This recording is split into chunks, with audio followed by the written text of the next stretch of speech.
As I'm sure most of you heard last week, Games Workshop is introducing Kislev back into the Warhammer Fantasy setting. So, what does this mean for Total Warhammer? Well, more than you might think, and we'll take a look at it in today's Off Topic Tuesdays.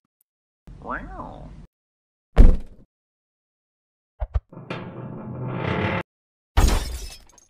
Alright, so in case you missed the hubbub, GW announced that Kislev will be getting fleshed back out and reintroduced to the Warhammer Fantasy tabletop. Now, this is huge because Kislev hasn't received an update since around 2006, if my memory serves, so it's been a hell of a long time. But this is also huge for a second reason on the tabletop. GW did announce last year that they were hoping to reinvigorate the entire old world setting for Warhammer Fantasy, but nothing ever really came of the announcement. I think most of us assumed it was kind of lip service. But reintroducing Kislev definitely shows intent on that, and not just a Warhammer Fantasy or even a Kislev, it also highlights an intent to focus more on the minor factions of the settings. Now, in case you're wondering why there even is the sudden focus on Warhammer Fantasy after GW themselves closed it out with the end times, there's kind of a pessimistic option for folks, which is simply that Age of Sigmar isn't doing as well as they'd hoped, and to be blunt, I'm not going to get into that here. The more optimistic view is that Total Warhammer and Vermintide, respectively, have both kind of reinvigorated interest in the fantasy setting, and I think that's the view I would personally subscribe to, anyways. I mean, taking it a step further, perhaps the success of the Vampire Coast from CEA kind of spurred on GW to show how much love there is for the minor factions in the setting.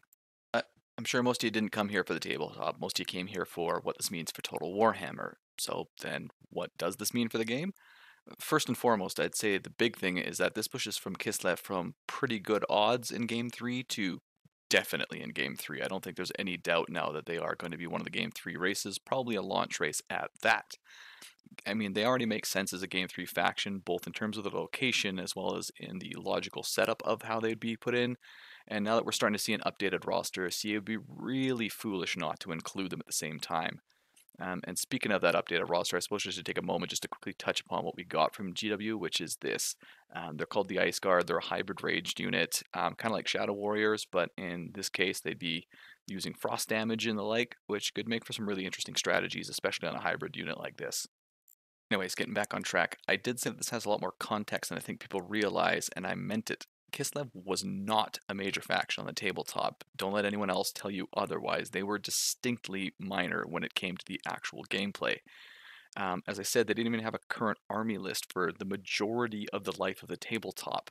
So if Kislev is getting all this love, that might mean we see factions like the Amazons, Border Princes, Dogs of Wars, Araby, and the Defenders of Albion down the line, because unlike the Vampire Coast and Norska, they were actual factions in some way, shape, or form. Some of them through War Masters, some of them through the core game.